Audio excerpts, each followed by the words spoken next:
श्री गुरु जंभेश्वर भगवान की जय। जी सभी को नमन प्रणाम।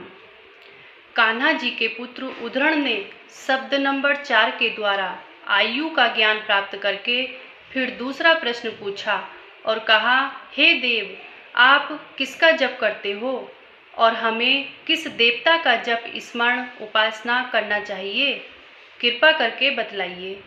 तब श्री गुरु जंभेश्वर भगवान ने उद्धरण के प्रति शब्द नंबर 5 का उच्चारण किया।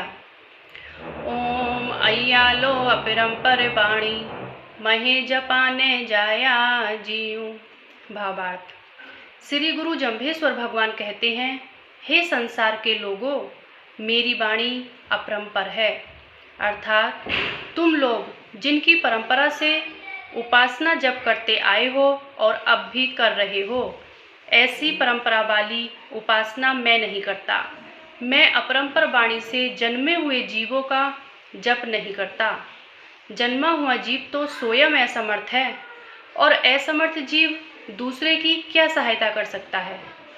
और यदि आप लोग जन्मे हुए जीव की उपासना करते हैं तो छोड़ दीजिए। जो लोगों की सामान्य वाणी से परे है, उसी परम देव की मैं मन वचन कर्म से उपासना और जप करता हूँ। नव अवतार नमो नारायण, ते पड़े रूप हमारा थियू। श्री गुरु जंभेश्वर भगवान कहते हैं, हे उद्धरण, भगवान विष्णु नारायण के 9 अवतार हुए हैं। मच्छ, कच्छ, 12, नरसिंह, वामन, परशुराम, राम, कृष्ण, बुद्ध, ये 9 अवतार ही जप करने योग्य हैं।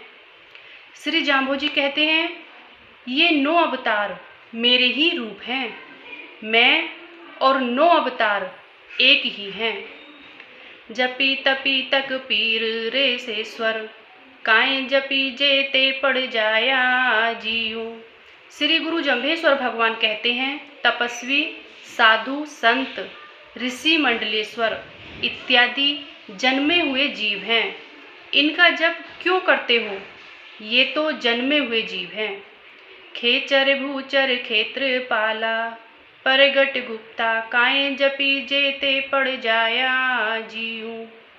श्री गुरु जंभेश्वर भगवान कहते हैं, आकाश में विचरण करने वाले, भूमि पर रहने वाले, क्षेत्रपाल, भूमियाँ इत्यादि, इनमें से कुछ तो प्रगट हैं जो दिखाई देते हैं और कुछ गुप्त हैं जो दिखाई नहीं देते हैं।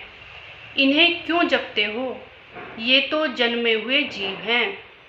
बासग शेष गुड़िंदा फूड़िंदा, काए जपी जेते पड़ जाया जीऊ।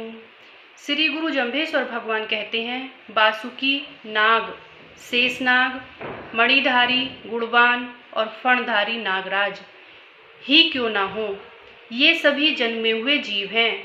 इन्हें क्यों जपते हो? ये जप करने के योग्य नहीं हैं। 64 जोगिनी 52 भेरू, काए जपी जेते पड़ जाया जीऊ। 64 प्रकार की योगिनियाँ, 52 प्रकार के भैरव जो देहातों में अब भी पूजे जाते हैं, ये सभी जपने योग्य नहीं हैं। ये भी जन्मे हुए जीव हैं।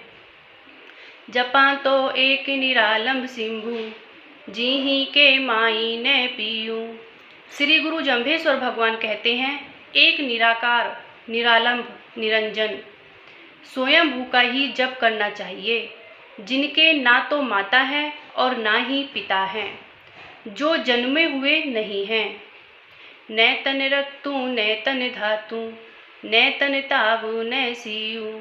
श्री गुरु जंभेश्वर भगवान कहते हैं, उस आराध्य देव के शरीर में ना तो रक्त है और ना ही धातु है। ना तो उनके शरीर को गर्मी लगती है और ना ही सर्दी लगती है।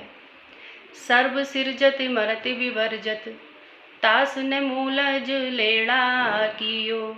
श्री गुरु जंभेश्वर भगवान कहते हैं, जो सर्व सृष्टि की रचना करते हैं, जिन्होंने पूरी सृष्टि की रचना की है, जो मृत्यु से स्वयं तो रहित हैं, लेकिन सभी जीवों का मूल स्थान है। वहीं से जीवों का उद्गम होता है और अंत में वहीं जाकर जीव विलीन हो जाते हैं। और ऐसे परम तत्व मूल को खोजना चाहिए। प्राप्त करना चाहिए। अय्यालो अपरंपर बाणी महे जपाने जाया जीऊं। श्री गुरु जंभेश्वर भगवान कहते हैं, हे सांसारिक लोगों, मेरी वाणी अपरंपर है, मेरा मार्ग कुछ विचित्र है, लेकिन सत्य सनातन है। मैं जन्मे हुए जीवों का जप नहीं करता। जो स्वयं फंसे हैं वे दूसरों को मुक्ति कैसे दिला सकते हैं? इसलिए हे लोगों, जन्मे हुए जीवों का जप करना छोड़ो और उस परम मूल तत्व को प्राप्त करना चाहिए। उस निराकार निरंजन स्वयंभू का ही जप करना चाहिए। इस प्रकार शब्द नंबर 5 का भावार्थ पूर्ण हुआ। जी धन्यवाद। त्रुटि के लिए क्षमा प्रार्थी हूँ। हरिओम विष्णु।